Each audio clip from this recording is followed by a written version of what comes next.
She's going to give Joy some love. I know she's hiding somewhere. But Joy, come on. Where's Joy? She's coming. Joy, please have a seat. So as we take your questions, we'll start with you. Hey, Shane, what up? What's up? Easy, my guy. Congratulations on putting this together. Thank you.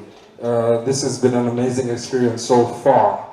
And I'm super excited for Shincity. Awesome. My question would be, can you talk about the economics? Thinking about producing your own gig as an artist, is this the most viable option for artists as far as revenue for touring, which globally is the #1 income source for artists? And we've seen people getting, chump change for shows. Is this the way to move forward, producing your own shows? And in this journey, what kind of support have you received from, industry as far as partners, sponsors, and how viable is it for an artist to produce their own show and make a good bag? Okay, question number 1 is about the economics of this. We'll take more than one question. We'll take Loton and the gentleman behind him as well. We'll take 3 questions and we'll take another set. We'll do them in batches. Wagonyash, Loton Homebridge Radio, yeah? Should we expect any surprises? I mean, some of the songs that you've done today have a few individuals that you've featured on the song. And then that's my first question. And my second question is, what's the thought process behind bringing back the whole klepto vibe into this particular set? Because is the brotherhood coming back? Should we expect the short guy and the shorter guy to show up at one point? All right, question number 2 about the performers, and then the third gentleman behind that one. Yep. Wagwan. 2 parts. Number 1, is Shincity going to be in other cities and towns? Are you going on tour for this one specifically? And then number 2 is, what's the future of Shincity as far as new? You talked about it being a production experience. As far as the metaverse is concerned, what visions do you have around Shincity? Okay. Great. Good questions. So we'll start with the economics of something like this. And then maybe Joy can talk a little bit about the support you've gotten to make it a reality. Economics of the show, okay. That's a very broad subject, right? But I think a good way to look at it is scale. Depending on, at which point you're at in your career, you don't have to do a big Shincity, you can do the size, or, you can do whatever size you feel you can handle in terms of numbers, in terms of security, in terms of, at the end of the day, it's the experience, right? It's what you're giving people. If you want people to come, 500 people come, what will they see, right? So if you scale it to the level, if you feel you can do a stadium, do a stadium. If you feel you can do a club, do a club. But economically, it does make more sense to do it yourself. Not really yourself, like with your own team, produce it yourself. Because you face the truth. You see, okay, when I call a show, I have 100 guys. That's where I am. I need to work like this, like this. That way, even when you're quoting, okay, to a show, you're not just quoting. Here we used to just quoting out of thin air. Pay me 500,000 because meaning normal. You can't really tell how many people in that gig came to see you, how many came to see Sauti Soul, how many came to see the other person. You're just quoting because you're quoting, right? That's just your rate card. So when you do this, you get a chance to actually see, like, okay, how many people can come to see me? What can I attract? And that gives you a true gauge of your value, right? That informs your rate card. That informs how you charge, number 1. Number 2 is with this model of building your own show, right? Of course, there's risk in every business. But ideally, it's the model that people all over the world use, right? Even from when you start to when you're really big, you're going on world tours, it's your own show, right? That does two things for you. Number one, you invest in yourself, in your music, literally invest. Because even when you're called to do a show, someone else has invested in that show, right? And they have to get their money back. And number two, you have a chance to present yourself the way you feel your brand needs to be presented. There's a difference in which touches on his question of surprises, right? If, for example, I say, okay, I know many people are asking, will you have curtain raisers, which is maybe a question that was coming. And my answer to that is, I feel like if I have curtain raisers and they've not put in the 60 days of rehearsal, then I'm doing a disservice to them, right? I'm just calling you, giving you 50 G's, sing and go home, right? And that's the model that's the model even I've grown up in. Like, just come and perform and go home. And I feel like with something like this, there's a chance to break the ceiling and change the mindset of how we see this business, right? If I am to call someone to come and perform at my show, I want to rehearse with them. I want to know exactly where they'll stand, how the light will hit them, then they'll move to this side. A good example I always use is something like the Grammys or Oscars or something, right? If you're called to go perform for these things, you're not called and then you're just told, hey, what's your rate card? May charge 1 million. Okay, here's 1 million, come and perform at the Grammys. No, you have to go rehearse, fit within the program of the Grammys, right? So you can produce your own Grammys, right? With this kind of model. That's one of the things that's very important to me. I want people to understand that Shincity is not an ego thing or a cash grab or anything like that. It's a chance. Even there are songs that I've not released that I'm talking about Shincity that I say, kana zaifanya, unaweza ifanya, right? It's not about me, it's about all of us. Number two. The last thing about the economics thing is, when you build a production, a play, comedy special, you know, a movie, Faki, that is an asset, okay? That is an asset that you can now trade for money. But if you just sit and wait to be called for a show, you're like a hired gun, you know? So we are used to being hired guns. And I have to tell you like it is, because that model of business has a lifespan. This is what happens. This is the truth. Let me tell you the truth. This is what happens. You get a hit, okay? You shoot a video. Unaitwa show. You perform that show, you're paid. The money you're paid, you shoot a video. Ndo uitwe show. Ndo ulipwe, ndo shoot video. Hivyo. So inakwanga rat race, you're on a hamster wheel. Forever. You're forever shooting videos, performing, shooting, performing. Eventually, people get tired. And you're left where you started. You've shot videos, you're a legend, and you can't be unfamous. Once you're famous, you're famous. We know you, right? We know you. And that's the sad truth. I feel like this is an opportunity for us to explore a different avenue, a different way. And it's an asset like this. I don't have to be the only one building it. You know, I'm not the only artist in the country. We can have many different assets like that. Like, for example, in the States, there's so many festivals, or in Europe, so many, right? Most of them produce. So I hope that answers your question. It's an asset in itself. What was the second one, Karu? Just maybe before you skip, talk about then the people that come to work with you to make that a reality. So Yes. Yeah. Oh yeah, that's true. I think the most important thing is you cannot, it's impossible to do something like this by yourself.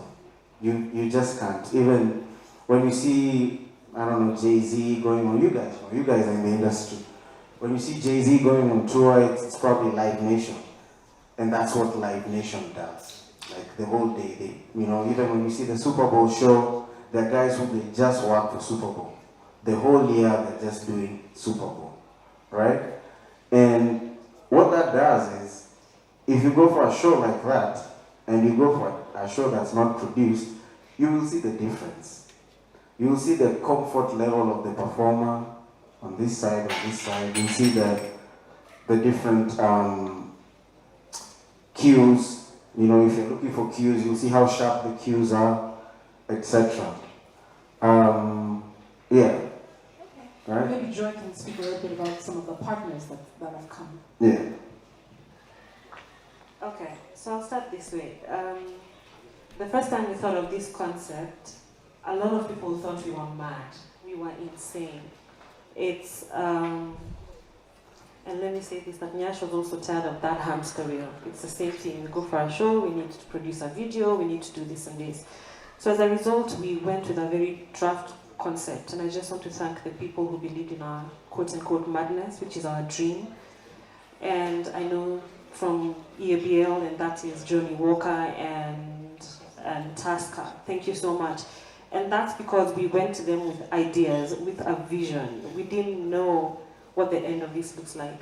So this city we are building, it's also our first time to be there. So you have to believe us at this point. We are working really hard to make sure we all have a blast at this city. It's not been done before. So thank you to Safaricom as well. These are partners we have worked with for a long time. But they've believed in, like we said, a dream that we had, a vision that we had. And as Shincity keeps on saying, the magic is in the execution and not the idea. And not in the idea. And then we have Boomplay, just our songs. We just keep playing songs, we produce a song, sometimes we don't produce songs. People call and ask us, the media asking us, what happened to Shin? Did he travel? Is he there? But at the same time, they kept on playing the songs. So those are the people who believed in us. And last but not least was a brand new ticketing company, but that has done so much for us, has supported us through and through in creating this experience. So thank you to Tokea, who have really just believed in us. Like we said, it's a new idea and it's the first time in the city. We've not been there, but we are carrying you guys along. We want you guys to come with us. We have a large team as well. If I was to ask the team that has been part of Shincity to raise their hands, it's half the audience, You have been a part of us and we are grateful. So thank you. I think we have a team currently of over 60 people. And we're grateful. So that's the team covered up. The last question is around, are you going to take this on tour? I don't know which of you two will take it. Well, that's the hope. That's the goal. That's the plan. The plan is to, like I said, build an asset that can bring joy to people, not only just this once, over and over again. And if we can come up with the formula that works, it's just executing it, re-executing and re-executing. We hope to take it as is. Everything that you will see on that day, we hope to take with us to the other cities that we go to. It's still in the works. It's hard to, when it's like she said, when it's something new to everyone, it's hard for people to understand that, what are you talking about, a city, what? I don't get it. But that is definitely the plan. And about the surprises, there'll definitely be surprises. If I said there'll be surprises, are they still surprises? And don't tell us who the surprises are. Okay. Just say they're surprises. The surprises. There's lots of surprises. The hope is that the surprises are short. So that was it. Joel asked about making this city exist not on sort of a physical plane, but being on the metaverse. Is there opportunity for that? That this dream, and maybe Joy could talk about that. Will this dream live in the he used the word metaverse, didn't he? Is it going to live in the metaverse? Big word, Lotan. So it was actually Joel. Joel. Lotan doesn't know how to spell that word. Oh, okay. That's not his English. Sorry, Joel, I took that away from you.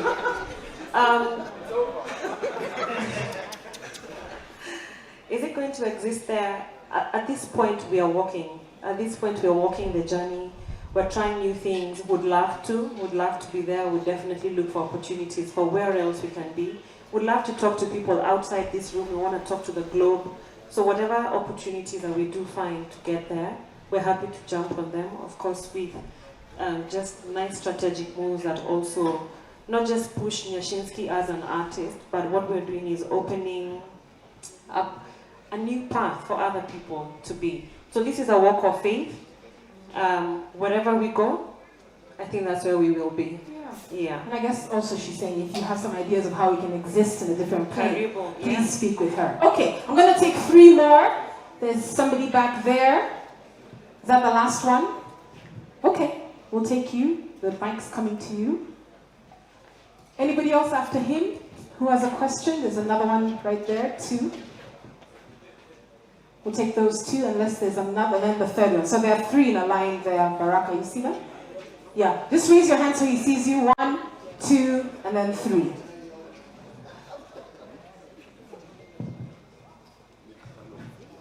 Hi. Hi. We're looking at around 3 to 4 hour performance, one single man performance, or there will be surprise acts on stage, say curtain raisers. Because at this point, hopefully we have no Niger curtain raising, but if there's one, we won't mind. Was that question answered already? So tell him that question was answered already. Someone can give him the answer, but okay, next person. Hi, my question is more about the industry. So do you feel any pressure at all to build the field, so to speak? So lots of young artists always looking up to... Maybe stand up. Shin wants to see you stand up. Yeah, that'd be great. Hi. Hi. Yeah, so my question is, do you feel at all any pressure to sort of build the field, build the industry, because of the position that you're in? And if so, what's the response beyond Shincity to be able to help younger artists who look up to you and look up to your artistry to be able to do what you're doing now? That's a good one. And then last one is down here. Over, just down that way. Please stand so he can see you. Hello. Hello. I'm down here. I represent a whole different side of life, which is electronic music in this country. I'm sure you're aware it exists, right? Do we expect anything from that side was our own?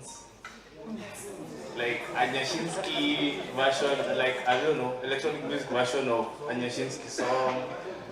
And also, with your graphics, they're really dope. Like, are we seeing any NFTs coming out? Thank you. All right, why don't we start with that one? About electronic music, NFTs, some other metaverse kind of thing. Okay. NFTs, we are working on that. We have assembled a small team that's really looking into that. Sana, I'm not gonna act like I really know too much about NFTs, but we have a lot of dope visual artists in our camp, and the expressions are definitely going to make them money, you know, one way or another. And NFT is definitely one of the main avenues we are looking at. Because again, this business is evolve or die, right? So if you stay stagnant, you're like, no, me, I'll never do NFT, shauri yako. So it's definitely in the works. And his other question about electronic music? Electronic music, yes. The answer is yes. There's, yeah. Right, so look out for that. There's electronic music. Right. Then there was the other question about, do you feel pressure from the industry and from those behind you to sort of be a role model? I would not say pressure. I don't think pressure is the right word. I'd say I feel a responsibility. There are many things that coming up, I feel the people who came before us taught us, and there are many things that I feel they did not know, you know, or they did not teach us. That's one thing I want to change. And the one way I've always I've always wanted to do that is to lead by example. I remember the first year when I came back from, wherever I was, and I was not doing clubs, for example, right? And it seemed strange. And then I was not doing interviews, and that seemed strange, and then I was like, I'm not gonna, all these things, I'm not gonna cut and raise, and then that seemed strange. But all these are barriers we are breaking. How many people came for the AG show? Are you guys there? And it was like a victory lap to see, a Kenyan artist closing the show. And that's the truth. I can't sit here and be all superstar and lie to you. That's just the truth. These things are barriers. We have some cultural, how can I say, like we're rigid in some ways to where like an answer like that's how it's always been done is an acceptable answer. So breaking those barriers makes you an outlier. People look at you differently. Initially when they don't understand, they're like, oh, this guy is proud, he's arrogant, he doesn't, But the fact is, someone has to do it. Someone has to do it for people to see it's possible. That's number one. Right?